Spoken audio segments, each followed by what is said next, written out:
Hi hello అండి, welcome back to my channel పద్దు express. ఎలా ఉన్నారు? అందరూ బాగున్నారా?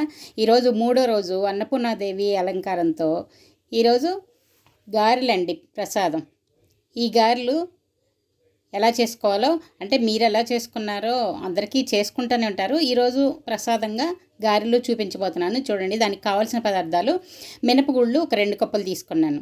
అలాగే దీనిలోకి పచ్చిమిరపకాయలు, అల్లం, సన్నగా తరిగిన కొత్తిమీర, అలాగే సన్నగా తరిగిన కరివేపాకు, ఇంకా రుచికి ఉప్పు, అలాగే నూనె.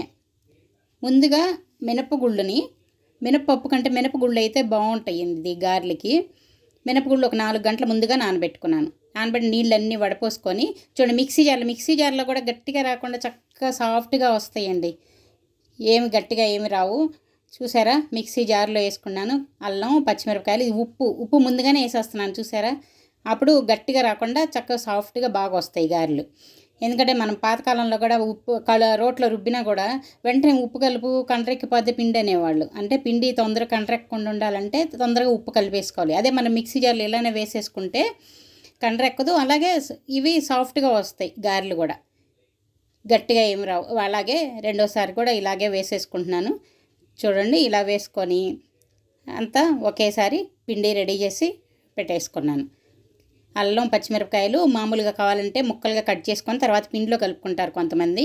నేనైతే పిల్లలు అవి తగులుతూ ఉంటే సరిగ్గా తినరు, అందుకని చెప్పి వేసుకుంటాను. ఇప్పుడు దీనిలోకి జీలకర్ర సన్నగా తరిగాను, కరివేపాకు చూడండి, కరివేపాకు, కొత్తిమీర సన్నగా తరిగి ఇందులో కలిపేసుకుంటున్నాను. ఇది ప్రసాదంగా పెడతాను కాబట్టి ఉల్లిపాయలు వేయలేదు. నేను మామూలుగా చేస్తే ఉల్లిపాయలు కూడా వేస్తాను, ఇంకా చాలా బాగుంటాయి టేస్ట్. చూడండి, ఇలాగా కవర్ మీద ఒత్తుకొని, కవర్ తడి చేసుకొని కవర్ మీద ఒత్తుకొని కాగిన నూనెలో వేసుకుంటున్నాను. మన పాతకాలంలో అయితే చక్కగా కూర్చొని గుడ్డ పిండేసుకొని తడి గుడ్డ మీద అన్నీ ఒకసారి చేసుకొని అలా వేసుకునేవాళ్ళు కదా. చక్కగా అది కూర్చొని నిదానంగా చేసుకున్నాను. ఇప్పుడు అన్నీ ఫాస్ట్ యుగం కదా, చాలా ఫాస్ట్గా అవ్వాలి. అందుకని చెప్పి ఇలా నుంచొని కవర్ మీద ఒక్కొక్కటి గబగబా వేసుకుంటూ కాలింది పక్కన తిప్పుకుంటూ ఇలా వేసుకుంటూ ఉంటే తొందరగా అయిపోతుంది. ఇంకా మనం అంతగా తీరిగ్గా కూర్చొని చేసే అంత ఇది నుంచొని చేయటమే. కూర్చొని మనం పాతకాలంలో కూర్చొని తీరిగ్గా చేయలేము. ఇప్పుడు గ్యాస్లు అంతా హైట్లో ఇలా ఉంటున్నాయి కదా, నుంచొని చేయటం, ఎక్కువసేపు నుంచుంటే కాళ్ళు నొప్పులు వస్తాయి. ఫాస్ట్గా ఎలా అవుతుందా ఆలోచించి ఫాస్ట్గా ఇలా చేసేసుకుంటూ ఉంటాం. ఇలానే కాదు, ఇంకా కవర్ మీద కూడా లేట్ అవుతుందని ఇంకా వేరే చేతి మీదే చేసేసుకుంటాను. అది కూడా చూపిస్తాను చూడండి. చూసారు, అన్నీ ఇలా వేసేసుకొని ఒకవైపు కాలిన తర్వాత చక్కగా రెండో వైపు తిప్పేసుకోవాలి. ఇది తడిగా ఉన్నప్పుడు తిప్పుకుంటే పిండి చిదిరిపోతుంది, కొంచెం డ్రై అవ్వాలి. డ్రై అయిన తర్వాత రెండో వైపు ఇలా తిప్పుకొని అలాగే అన్ని వైపులా ఇలా తిప్పుకుంటూ చక్కగా దగ్గరుండి మీడియం ఫ్లేమ్లో పెట్టి కాల్చుకోవాలి. హైలో పెడితే పైన బాగా కాలిపోద్ది, లోపల పచ్చి అలాగే ఉంటుంది. ఇది చూసారా, ఇది గారెలు తీసే సువ్వ నేను ఊరి నుంచి తెప్పించుకున్నానండి. నేను ఎక్కడ చూడలేదు, అందుకని ఊరి నుంచి మా చెల్లెలు తెచ్చిపెట్టింది. ఇది తీసుకోవడానికి చాలా ఈజీగా చాలా బాగుంది. ఇంకా ఎప్పుడో తెప్పించుకున్నా, అప్పటి నుంచి అదే వాడతాను. పాతకాలంలో అయితే మనం అట్ల కాళ్ళు వాడేవాళ్ళం కదా, ఇలా ఊరి నుంచి నేను తెప్పించుకున్నాను. ఇప్పుడు రెండోసారి వేస్తున్నాను చూడండి. చూసారా, చేతి మీదే ఇలా చేయి తడి చేసుకొని చేతి మీద ఇలా చేసుకొని ఇది ఇంకా ఫాస్ట్గా అయిపోతుంది అనమాట.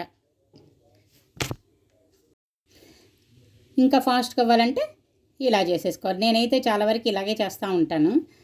చూసారా, ఇంకా మనం నుంచొని ఎక్కువసేపు నుంచొని కాళ్ళ నొప్పులు వచ్చే కంటే తొందరగా ఇలా వేసుకుంటూ ఉంటే చాలా ఫాస్ట్గా అయిపోతుంది. చూడండి, చక్కగా ఎంత ఫాస్ట్గా అయిపోతుందో. ఇంకా ఫాస్ట్గా అవ్వాలంటే ఇంకా తొందరగా చూడండి ఇలాగా. అసలు చేతి మీద కూడా చేసుకోవట్లేదు, ఇంతే ఇలా చేసుకోండి. చూసారా, 3 రకాలుగా చూపించాను. మన పాతకాలంలో గుడ్డబోతండి పెద్ద వేసుకునేవాడు, అదొక పద్ధతి అయితే చూడండి. ఇది ఇప్పుడు నేను 3 పద్ధతులు చూపించాను. ఎంత ఫాస్ట్గా చేసుకోవచ్చో చూడండి. ఇవి ఇలా కావాలంటే చిట్టి గారెలు కూడా చేసుకోవచ్చు, ఇలా ఫాస్ట్గా చేత్తో ఇలాగే. చూసారా ఎంత ఫాస్ట్గా అయిపోతుందో. ఇలా చేసుకొని చక్కగా కొంచెం డ్రై అయిన తర్వాత చూడండి, దీన్ని కొంచెం అడ్జస్ట్ చేసుకుంటూ సైడ్కి వేసుకొని ఇలా వేసుకుంటా ఉన్నాను. చూడండి, కొంచెం కాలిన తర్వాత రెండో వైపు తిప్పుకొని చక్కగా అలా అన్ని వైపులా ఇలా నిదానంగా తిప్పుకుంటూ కాల్చుకుంటే సమానంగా మీడియం ఫ్లేమ్లోనే పెట్టుకోవాలి, హైలో పెట్టకూడదు. లేదంటే సిమ్లో పెడితే మాత్రం తొందరగా అవ్వదు. బాగా లో ఫ్లేమ్లో పెట్టుకున్నప్పుడు అది ఆయిల్ ఎక్కువ పీలుస్తుంది. ఇలా మీడియం ఫ్లేమ్లో పెట్టుకొని దగ్గరుండి తిప్పుకుంటూ ఉంటే చాలా బాగా కాలుతాయి. చూడండి మంచి కలర్, ఎంత బాగా కలర్ వచ్చింది. దీన్ని ఫస్ట్ టిష్యూలో తీసేసుకుంటే ఉన్న ఆయిల్ కూడా, అసలు ఆయిల్ పీల్చదు అసలు. చూడండి, ఏదైనా ఎక్సెస్ ఉన్నా కూడా టిష్యూలో తీసేసుకుంటే పీల్చేస్తుంది. చూసారా ఎంతో చక్కగా, ఎంత మంచిగా గారెలు రెడీ అయిపోయినాయో చూడండి. చాలా బాగున్నాయి కదా. నచ్చినాయా మీకు కూడా? మీరు ఇలాగే చేసుకుంటారా? నచ్చితే లైక్ చేయండి, ఇంకా మీ ఫ్రెండ్స్కి బంధువులకి అందరికీ షేర్ చేయండి. అలాగే ఇంకా సబ్స్క్రైబ్ చేసుకుని వాళ్ళని సబ్స్క్రైబ్ చేసుకోండి. మళ్ళీ ఇంకో వీడియోతో మీ ముందుకు వస్తాను. బాయ్.